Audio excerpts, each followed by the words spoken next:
Bonjour les amis. Eh bien là on y est, hein. C'est la traversée de l'Atlantique. Sur 2000 milles nautiques, on a fait 500 milles nautiques. J'essaye de descendre au sud parce que le vent est au sud. Le problème c'est que le temps que j'arrive au sud, puisque sur les fichiers GRIB ils annoncent du vent au sud, bon déjà il faudrait que le fichier GRIB n'ait pas d'erreur parce que le temps que j'arrive au sud, je vais mettre 3 jours à y arriver. Le fichier GRIB il est bon les 3 premiers jours, après la marge d'erreur commence à être assez conséquente. Et mon problème c'est que si je mets 3 jours à arriver au sud et qu'il n'y a plus de vent, et qu'il n'y a plus de vent quand j'arrive, voilà, c'est le problème. Les détours, je garde ça si jamais sur mon fichier GRIB et j'ai une grosse dépression qui arrive avec beaucoup de vent que je veux éviter. Là, ça vaut le coup de faire un détour. Sinon, les variations de vent là sont pas, c'est entre 10 et 15 nœuds. C'est pas terrible. Donc ça fait 5 jours qu'on est parti. Je suis complètement amariné. Je fais la vaisselle à l'intérieur. Je ressens plus que le bateau bouge. Ça me pose plus de problème au niveau de mon estomac. Ça c'est une très bonne chose. La vie s'écoule doucement à bord. On fait le pain, on cuisine, on fait la vaisselle, on fait les devoirs des enfants, on regarde des vidéos, on s'occupe de la marche du bateau. Le trafic est assez light en fait aussi parce que il y a très peu de cargos. Les seuls cargos qu'on a en fait, c'est des cargos qui partent de l'Amérique du Sud et qui remontent vers l'Espagne. Donc ils nous arrivent 3 quarts avant. Et il y en a assez peu en fait. Des merdes. Est-ce qu'on a eu des merdes? Bah oui, on a eu des merdes et je pense que il y a à apprendre de nos petits problèmes. Donc on a eu des petits problèmes, tout simple, quelque chose que j'avais pas du tout anticipé. Donc pour ceux qui me suivent un peu, j'ai une VHF et j'ai un émetteur-récepteur AIS. Quand j'ai acheté mon récepteur émetteur AIS, c'est posé la question est-ce que donc, le récepteur émetteur AIS il marche avec une antenne VHF? Donc j'avais soit la possibilité d'installer une deuxième antenne VHF. La problématique c'est que la deuxième antenne VHF doit être, c'est marqué sur la notice, elle doit être positionnée à 3 mètres de l'antenne VHF de la VHF. Faut suivre, hein. Les voileux, je sais qu'ils vont suivre. Et en plus, l'intérêt c'est d'utiliser l'antenne VHF qui est en Duma. Donc j'ai investi dans ce qu'on appelle un splitter qui donne la priorité à la voix sur la VHF et qui, dès qu'il n'y a plus de voix, fait passer toutes les données AIS. Et pour une raison qui m'est étrangère, j'ai pas compris, le splitter il s'est mis à plus fonctionner. Pourtant il est neuf, hein. Il m'a coûté 200 €. Résultat, j'avais plus de VHF et plus d'AIS. Ça peut venir de où c'est le splitter qui ne fonctionne plus, ou c'est mon câble d'antenne VHF qui passe dans le mât et qui s'est accroché sur, je pense peut-être, là c'est peut-être, hein, c'est peut-être accroché sur la drisse de Genneker, ma drisse de spi en fait, que j'utilise pour mon Genneker, et peut-être qu'elle s'est abîmée en fait.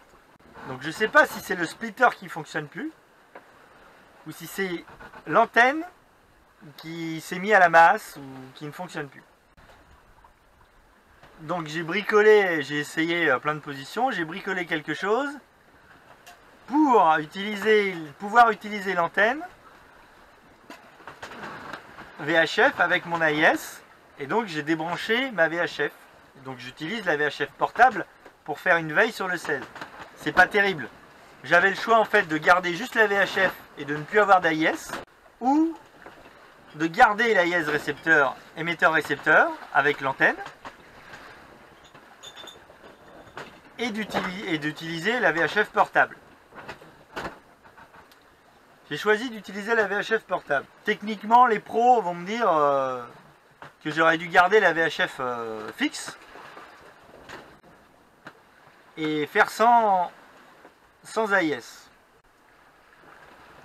Mais je me suis habitué à l'AIS, c'est quand même vachement pratique.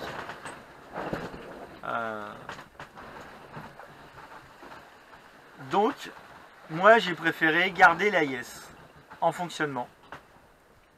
Alors, j'ai l'impression que c'est un fonctionnement dégradé. Alors, je dis que c'est une impression parce que je capte très peu de bateaux. Je capte les bateaux quand ils approchent à moins de 10 000. Moins de 10 000 pour un voilier et 20 000 à peu près pour un cargo.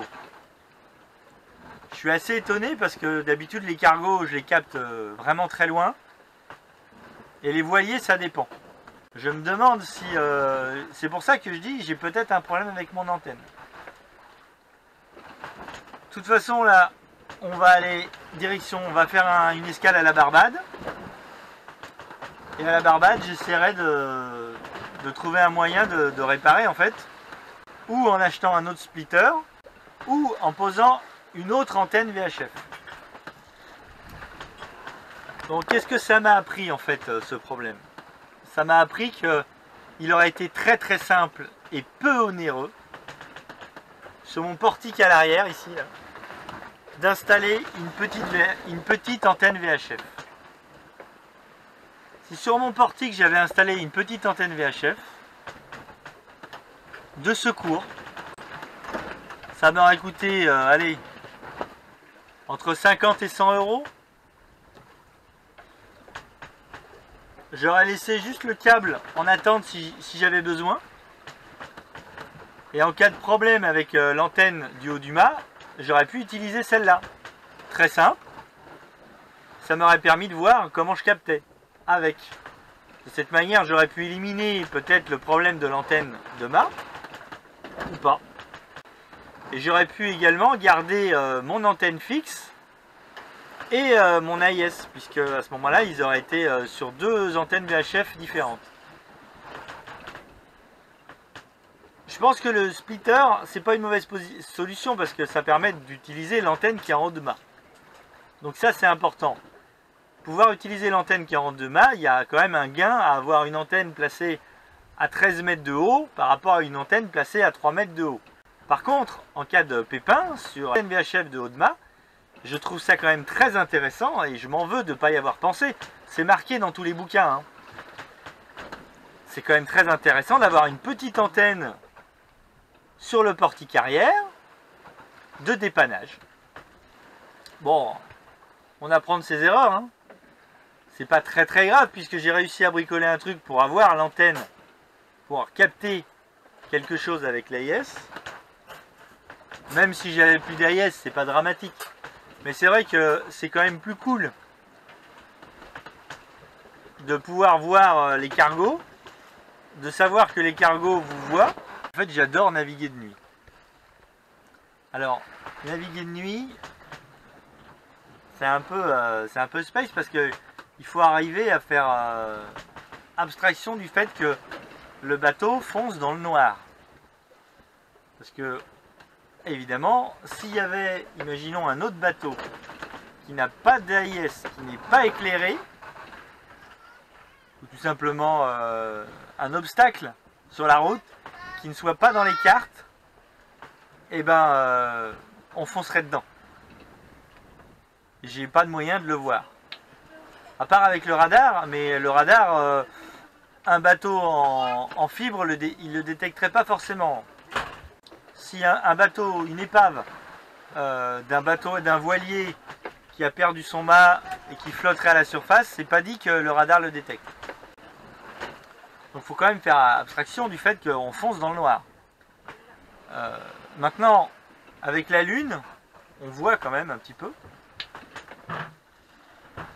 Et moi, c'est assez agréable déjà d'entendre tous les bruits du bateau. Les craquements, les frottements, tout ça. Les bruits du bateau qui avance sur l'eau.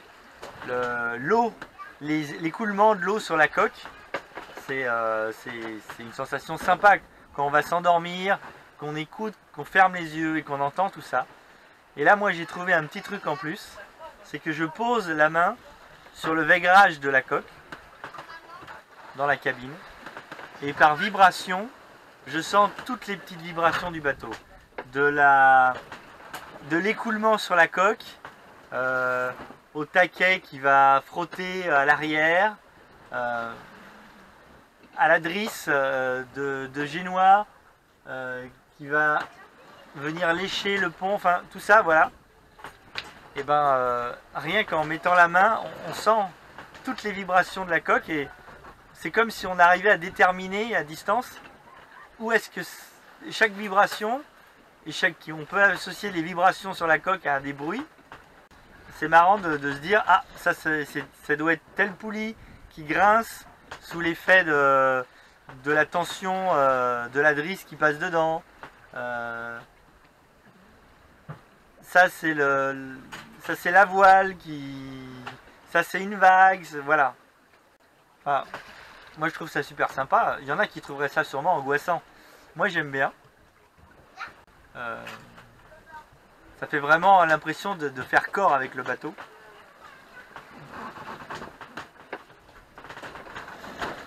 Et c'est une sensation qui est assez plaisante. Et puis l'eau, d'entendre l'eau qui s'écoule sous la coque, c'est magique. Et c'est ça aussi qui fait que tout d'un coup vous sentez des vibrations qui ne devraient pas y avoir en posant la main sur la coque. Et en fait au début je ne savais pas ce que c'était. Et c'est tout simplement un poisson volant qui est venu s'écraser sur le pont et qui est en train d'agoniser et qui saute. Donc là vous sortez puis je le remets dans l'eau. Mais en fait c'est très sensible sur la coque, toutes les vibrations se répercutent et le fait aussi que les yeux fermés c'est voilà. Je voulais partager ça avec vous.